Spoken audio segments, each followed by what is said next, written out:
Hello friends, welcome to lawlic study.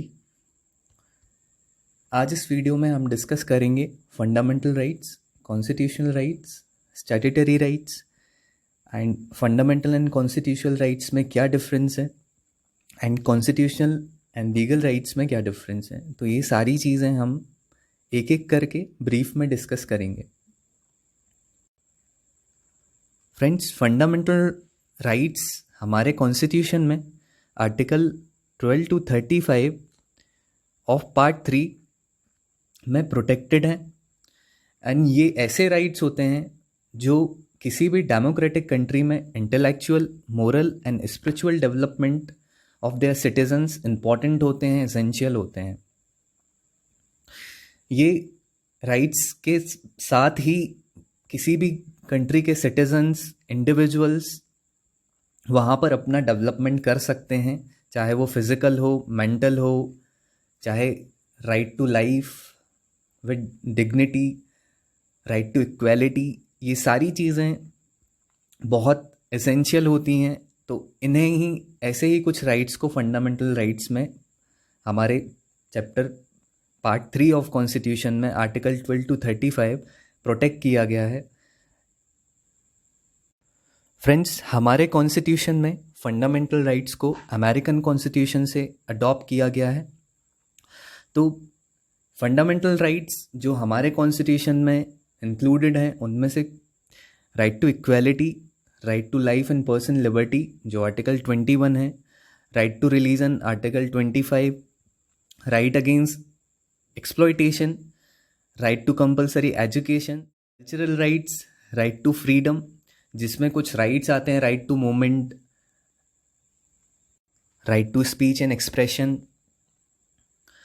Right to assemble and so on. तो ये जो rights हैं article 19 में दिए हुए हैं। And then right to constitutional remedies. तो right to constitutional remedy article 32 of constitution, ये खुद भी एक फंडामेंटल राइट है। साथ ही ऐसे फंडामेंटल राइट्स का वायलेशन होता है तो उनको एड्रेस करने के लिए, उनको रेमेडी देने के लिए भी ये आर्टिकल इम्पॉर्टेंट है, ये राइट इम्पॉर्टेंट है। तो basically friends, fundamental rights human rights ही हैं जिनको फंडामेंटल राइट्स में स्टेटस दिया गया है हमारे कॉन्स्टिट्यूशन में। अब बात करते हैं कॉन्स्टिट्यूशनल राइट्स का। तो फ्रेंड्स, ऐसे राइट्स जो कॉन्स्टिट्यूशन में एक्सप्रेसली लिखे हुए हैं, रिटन हैं, ऐसे राइट्स को कॉन्स्टिट्यूशनल राइट्स बोला जाता है। सिंपल वे में जो भी राइट्स हमें कॉन्स्टिट्यूशन से मिलते हैं वो राइट्स कॉन्स्टिट्यूशनल राइट्स कहलाते हैं। Friends, constitution of any country is the supreme law. तो कोई भी लॉ जो बनाया जाता है किसी भी कंट्री में जो कॉन्स्टिट्यूशन के कॉन्ट्राडिक्शन में होगा, कॉन्स्टिट्यूशनल राइट्स के कॉन्ट्राडिक्शन में होगा, तो वहाँ पर वो लॉ इनवैलिड होगा, वॉइड हो सकता है, वो फोर्स में नहीं आ सकता अगर वो वहाँ के कॉन्स्टिट्यूशन को वायलेट करता है। सो अगर किसी लॉ को बनाया जाता है और वो कॉन्स्टिट्यूशन के वायलेशन में है, वहाँ पर कॉन्स्टिट्यूशन में कुछ राइट्स दिए हैं, तो वो लॉ वॉइड होगा, इनवैलिड होगा। एंड अगर उस लॉ को वैलिड कराना है, अगर वो लॉ तभी वैलिड हो सकता है जब कॉन्स्टिट्यूशन में चेंजेस करे जाए। तो जब कॉन्स्टिट्यूशन में चेंजेस होंगे तभी उसके बाद कोई अदर लॉ, कोई स्टैट्यूट में कोई चीज़ दी है, कोई भी बात जो कॉन्ट्राडिक्शन में है कॉन्स्टिट्यूशन के, तभी वो वैलिड हो सकती है। So one another point that all fundamental rights are constitutional rights, though all constitutional rights are not fundamental rights. तो फ्रेंड्स, फंडामेंटल राइट्स जो हैं वो कॉन्स्टिट्यूशन में, हमारे इंडियन कॉन्स्टिट्यूशन में पार्ट 3 में प्रोटेक्टेड हैं, बताए गए हैं आर्टिकल 12 to 35। बट ऐसे भी कुछ राइट्स हैं जो कॉन्स्टिट्यूशनल राइट्स तो हैं बट पार्ट 3 ऑफ कॉन्स्टिट्यूशन में नहीं दिए गए हैं। तो ऐसे राइट्स जो कॉन्स्टिट्यूशन में हैं बट पार्ट 3 ऑफ कॉन्स्टिट्यूशन में प्रोटेक्टेड नहीं हैं, वो राइट्स कॉन्स्टिट्यूशनल राइट कहलाते हैं बट फंडामेंटल नहीं होते हैं। And on the other hand, all fundamental rights are constitutional rights because वो राइट्स कॉन्स्टिट्यूशन के अंदर दिए गए हैं। तो वो कॉन्स्टिट्यूशनल राइट्स तो हैं ही, और पार्ट 3 में होने की वजह से फंडामेंटल राइट्स भी हैं। तो इनमें और क्या डिफरेंस है हम आगे डिस्कस करेंगे। अब यहाँ पर एक एग्जाम्पल है कि freedom of assembly, right to property, right to vote are only constitutional rights, not fundamental right. I am sorry, ये राइट ऑफ असेंबली एक फंडामेंटल राइट है जो आर्टिकल 19 में है, सब्जेक्ट टू सम रेस्ट्रिक्शंस। तो ये यहाँ पर असेंबली का राइट सिर्फ कॉन्स्टिट्यूशनल राइट नहीं है, बट ये फंडामेंटल राइट भी है। तो यहाँ पर जो लिखा हुआ है कि they are only constitutional rights, so अगर आप आर्टिकल 300 कैपिटल ए को देखें तो राइट टू प्रॉपर्टी जो 44th अमेंडमेंट 1978 के पहले 19(1)(f) में दिया हुआ था, पहले ये फंडामेंटल राइट हुआ करता था, बट इसको लेटर ऑन चेंज करके सिर्फ एक कॉन्स्टिट्यूशनल राइट बना दिया गया। एंड आप आर्टिकल 326 देखें तो यहाँ पर वोट के रिगार्डिंग जो एज लिमिट है, एज के बारे में बताया गया है। तो ये भी एक कॉन्स्टिट्यूशनल राइट है, बट ये फंडामेंटल राइट्स नहीं है। बट जैसे फ्रीडम ऑफ असेंबली ये एक फंडामेंटल राइट है आर्टिकल 19 के अंदर, बट ये सिर्फ कॉन्स्टिट्यूशनल राइट नहीं है, ये fundamental right and constitutional right दोनों हैं। फ्रेंड्स, लीगल राइट्स को देख लेते हैं। Legal rights means those rights which are recognise, protected and restricted by a particular statutory law. तो फ्रेंड्स, ऐसे राइट्स जो किसी स्टैट्यूटरी लॉ से, किसी स्टैट्यूट से निकल कर आते हैं, तो उनको हम लीगल राइट बोलते हैं। तो उस स्टैट्यूट में जो भी क्वालिफिकेशंस हैं, अगर कोई भी व्यक्ति उन क्वालिफिकेशन को सक्सेसफुल होता है, उसको क्वालिफाई करता है, उसमें जो कैटेगराइज करा गया है उसके अंदर आता है, उसको क्वालिफाई करता है उस लॉ को, तो वो ऐसे व्यक्ति जो उसको क्वालिफाई करते हैं उनके पास उस स्टैट्यूट के अकॉर्डिंग लीगल राइट्स होते हैं। And legal rights are govern by specific law. तो ये लीगल राइट्स किसी स्टैट्यूट से, स्टैट्यूटरी लॉ से ही निकल कर आते हैं। तो कोई स्टैट्यूट कोई राइट प्रोवाइड करता है तो वो राइट लीगल राइट कहलाएगा। एंड वो स्टैट्यूट्स पार्लियामेंट से, लेजिस्लेचर से रेगुलेट होते हैं। तो ऐसे राइट्स को जो स्टैट्यूट से निकल कर आते हैं वो लीगल राइट कहलाते हैं। इसके लिए एग्जाम्पल है कि राइट टू इंफॉर्मेशन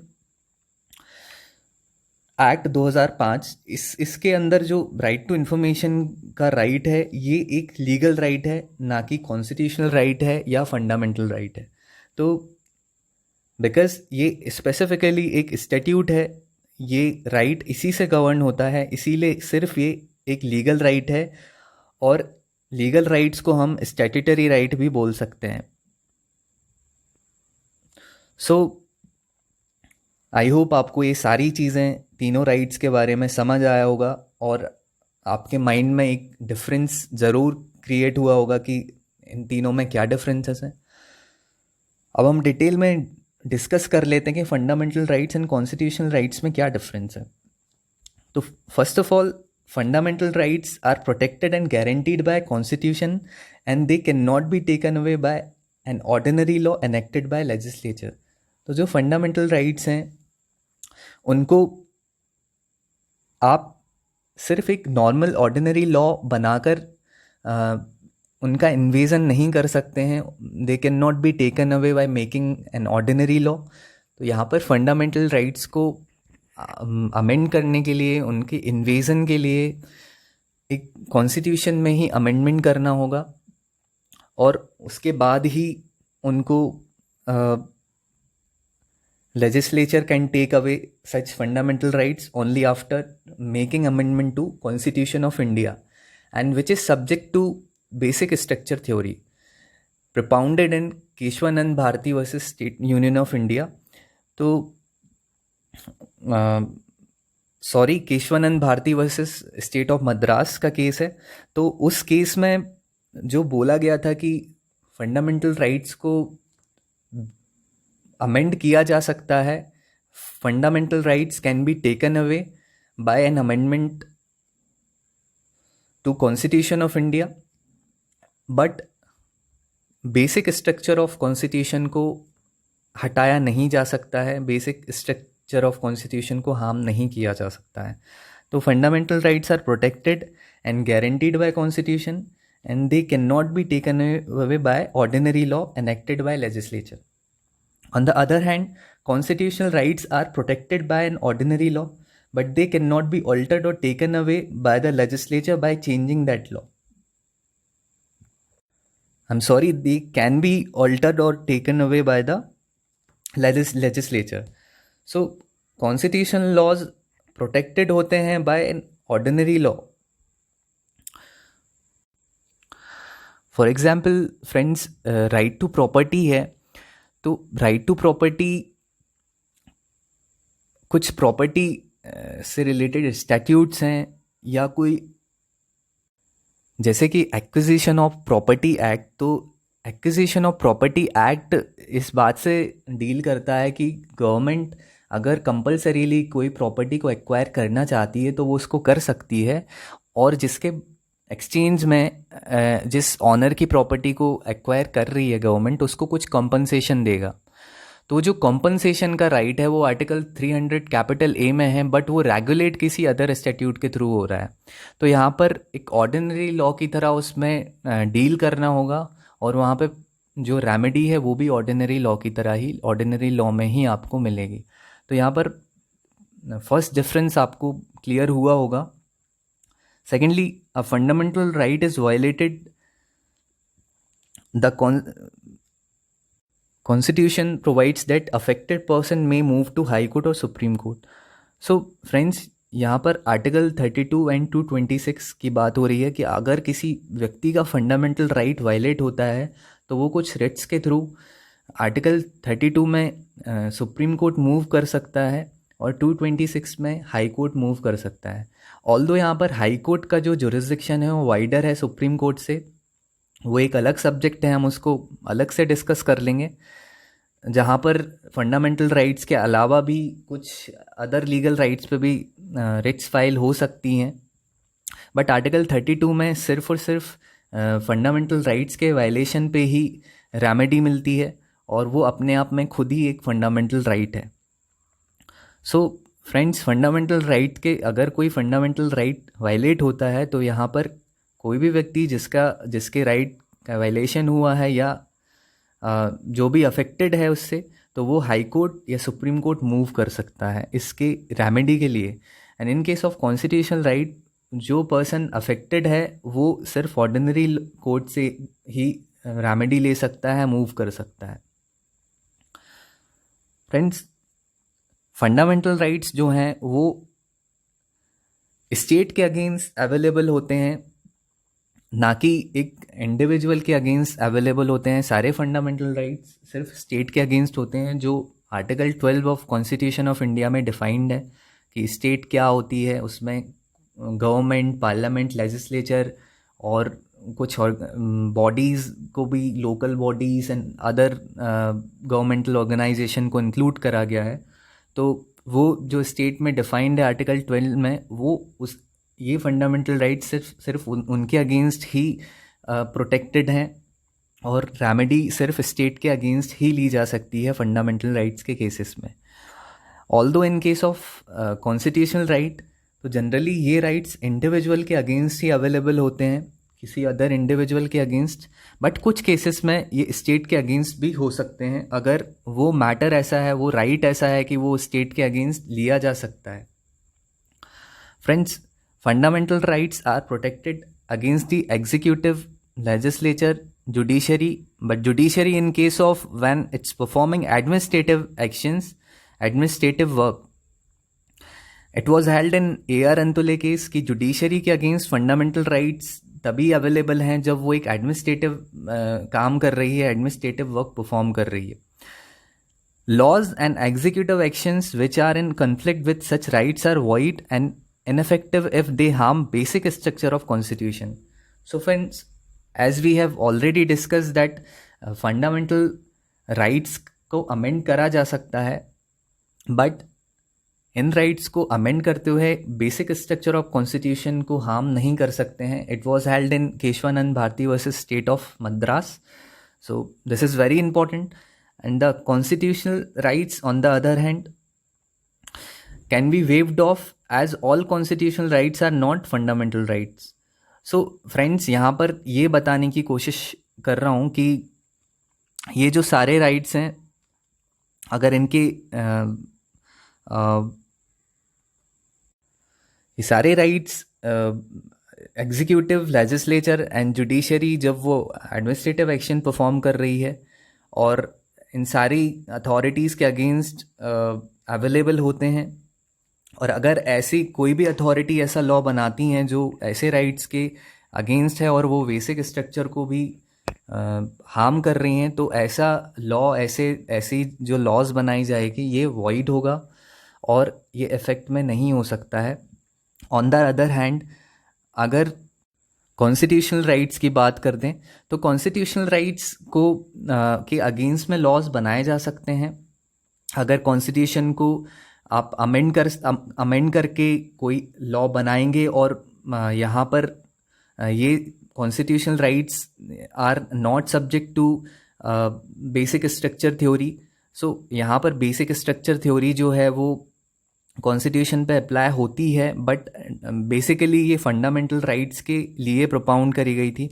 तो कॉन्स्टिट्यूशनल राइट्स, ऐसे राइट्स जो फंडामेंटल राइट्स हैं, तो वहाँ पर डेफिनेटली ऐसे राइट्स में बेसिक स्ट्रक्चर को हार्म हो रहे हैं, अगर वो हार्म कर रहे हैं तो यहाँ पर ऐसे राइट्स वॉइड होंगे, इनका कोई इफेक्ट नहीं होगा as per article 13 of constitution.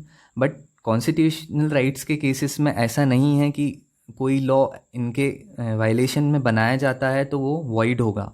So this point is a different point.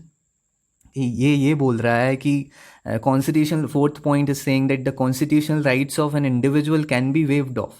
So this is a different point कि constitutional right of an individual can be waived off, but fundamental rights cannot be waived off, as held in ज्ञान Kaur judgement. तो ज्ञान कौर के judgement में ये बोला गया था कि कोई भी व्यक्ति अपने फंडामेंटल राइट को वेव नहीं कर सकता है. कि अगर कोई बोले कि मुझे अपना फंडामेंटल राइट नहीं चाहिए तो ऐसा नहीं हो सकता. Fundamental rights are not can not be waived off by any person, but constitutional rights waived off करे जा सकते हैं, इनको छोड़ा जा सकता है. बट ऐसे कॉन्स्टिट्यूशनल राइट्स जो फंडामेंटल राइट्स हैं तो ऑब्वियसली उनको वेव नहीं करा जा सकता है, क्योंकि फंडामेंटल राइट्स को वेव नहीं कर सकते हैं. तो आई नो आपको ये समझ आया होगा. Next, our constitution guarantees guarantees right to move Supreme Court for enforcement of fundamental rights. Thus the remedy itself is a fundamental right and no such guarantee in case of constitutional rights. So यहाँ पर again वही point है कि supreme court को आप move कर सकते हैं अगर आपके फंडामेंटल राइट्स का वायलेशन होता है. सो आप आर्टिकल 32 में मूव कर सकते हैं, but in case of constitutional rights आपको ऑर्डिनरी मैथड ही अप्लाई करना होगा एंड ऑर्डिनरी कोर्ट्स में ही मूव करके आप रेमेडी ले सकते हैं. Next, all fundamental rights are constitutional rights and all constitutional rights are not fundamental rights. So हम पहले ही समझ चुके हैं कि सारे जो फंडामेंटल राइट्स हैं वो कॉन्स्टिट्यूशन में होते हैं, इसीलिए वो कॉन्स्टिट्यूशनल राइट्स तो होते ही हैं. बट सारे constitutional rights are not fundamental rights, because जो राइट्स फंडामेंटल राइट्स वाले पार्ट में नहीं दिए हैं, 12 to 35 नहीं है, वो इंक्लूड नहीं है उसमें, प्रोटेक्टेड नहीं है, तो वो फंडामेंटल राइट्स नहीं है. आई होप आपको सारे डिफरेंसेस क्लियर हुए होंगे. फ्रेंड्स, नेक्स्ट डिफरेंस है कि कॉन्स्टिट्यूशनल एंड लीगल राइट्स में क्या डिफरेंस है. तो फ्रेंड्स, कॉन्स्टिट्यूशनल राइट्स ऐसे राइट्स हैं जो कॉन्स्टिट्यूशन से फ्लो होते हैं. किसी भी कंट्री में जो कॉन्स्टिट्यूशन में राइट्स होते हैं, एज वी हैव डिस्कस कि जो कॉन्स्टिट्यूशन में होते हैं ऐसे राइट्स वो कॉन्स्टिट्यूशनल राइट होंगे. And on the other hand ऐसे राइट्स जो किसी उस कंट्री के लॉ से निकल के आते हैं अदर देन कॉन्स्टिट्यूशन, तो ऐसे राइट्स लीगल राइट्स होते हैं. All constitutional rights are legal rights and all legal rights are not constitutional rights. इसको ऐसे समझ सकते हैं कि सारी जो कॉन्स्टिट्यूशनल राइट्स हैं वो लीगल राइट होते हैं, क्योंकि अगर कोई, जैसे कि मैंने एग्जाम्पल दिया था कि अगर किसी व्यक्ति की property acquisition of property act में एक्वायर करी जाती है, तो ऐसे व्यक्ति के पास ये रेमेडी है कि वो एक्विजिशन ऑफ प्रॉपर्टी एक्ट में स्टेट के अगेंस्ट कॉम्पनसेशन के लिए सूट फाइल कर सकता है अगर उसको कॉम्पनसेशन का सही अमाउंट नहीं मिलता है या कॉम्पनसेशन नहीं दिया जाता है. तो although right to property is a constitutional right as per article 300 capital A, but उसकी रेमेडी आप एज अ लीगल राइट ले रहे हैं. तो ऑब्वियस सी बात है कि आप जो कॉन्स्टिट्यूशनल राइट है वो आपका लीगल राइट भी है. तो सारे ऐसे कॉन्स्टिट्यूशनल राइट्स वो लीगल राइट होते ही हैं, बट सारे जो लीगल राइट्स हैं वो कॉन्स्टिट्यूशनल राइट्स नहीं होते हैं. अब यहाँ point two notice is that कि यहाँ पर कॉन्स्टिट्यूशनल राइट्स में फंडामेंटल राइट्स भी इंक्लूडेड हैं. तो जैसे राइट टू इंफॉर्मेशन को एक फंडामेंटल राइट की तरह प्रोपाउंड किया गया था, बट लेटर ऑन उस राइट को एक स्टैट्यूट बनाकर राइट टू इंफॉर्मेशन एक्ट बनाकर उसको एक लीगल राइट का भी स्टेटस दिया गया. तो आई होप आपको ये डिफरेंस समझ में आया होगा. एंड यहाँ पर all legal rights are not constitutional rights, because ऐसा कोई लीगल राइट जो कोई स्टैट्यूट देता है बट उसमें कॉन्स्टिट्यूशनल स्टेटस नहीं है, उसको वो कॉन्स्टिट्यूशन में नहीं है, तो डेफिनेटली वो एक कॉन्स्टिट्यूशनल राइट नहीं होगा. A constitutional right is more fundamental to the people living in that country, and all other laws and rights flow from the constitution itself for countries which have a constitution. So friends, constitutional rights ऐसे rights होते हैं जो सारे other laws के ऊपर prevail करते हैं और ये fundamental होते हैं नेचर में. जैसे right to equality है, right to life and personal liberty है, राइट टू रिलीजन है. तो ये ऐसे राइट्स होते हैं जो बहुत फंडामेंटल होते हैं और जो हमारे डिग्निफाइड लाइफ जीने के लिए एक basic life, basic enjoyment of life के लिए बहुत नेसेसरी होते हैं. तो ऐसे राइट्स कॉन्स्टिट्यूशनल राइट्स होते हैं. ऑन द अदर हैंड एक जो लीगल राइट है वो कॉन्स्टिट्यूशनल राइट के ऊपर प्रिवेल नहीं करता है, बिकॉज कॉन्स्टिट्यूशन जो प्रोवाइड कर रहा है, because constitution of any country is the law of that land. So वो लॉ सारे अदर लॉज पर प्रिवेल करता है, उस लॉ के अकॉर्डिंग ही अदर लॉज बनाए जाते हैं.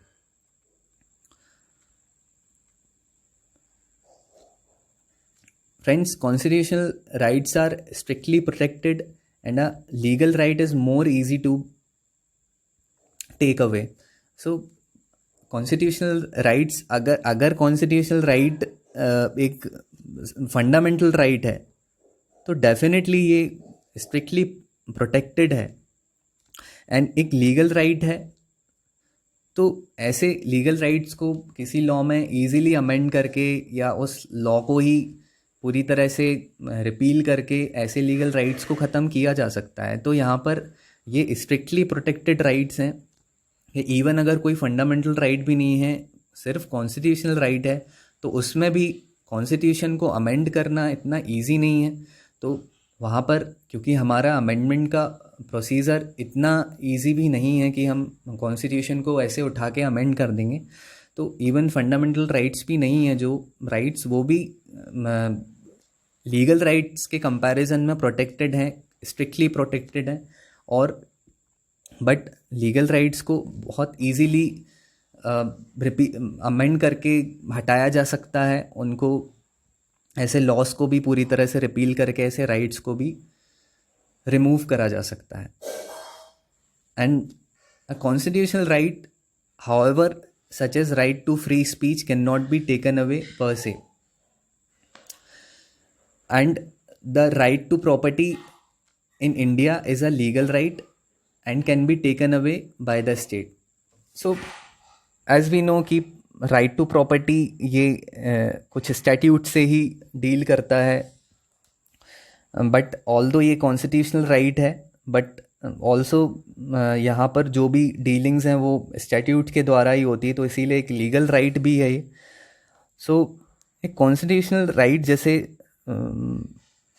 फ्रीडम ऑफ स्पीच है, तो इसको ऐसे हटाया नहीं जा सकता, बिकॉज ऐसे फंडामेंटल राइट्स को हटाना, अगर वो बेसिक स्ट्रक्चर को वायलेट कर रहे हैं, तो राइट टू स्पीच बहुत इम्पॉर्टेंट एलिमेंट है और फंडामेंटल राइट है, तो इसको अमेंड नहीं किया जा सकता अगर ये हमारे कॉन्स्टिट्यूशन के बेसिक स्ट्रक्चर को हार्म करता है.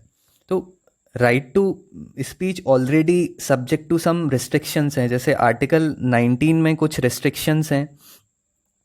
तो इन रिस्ट्रिक्शंस के रहते हुए आई थिंक ऐसे रिस्ट्रिक्शंस जो दिए हुए हैं वो ऑलरेडी राइट टू स्पीच को एक रीजनेबल वे में राइट बनाता है, कि ऐसा नहीं कि आप कुछ भी बोलते रहें, आप जो भी बोल रहे हैं, आपके पास जो भी बोलने का राइट है, एक्सप्रेस करने का राइट है, वो सब्जेक्ट टू सम रेस्ट्रिक्शंस हैं.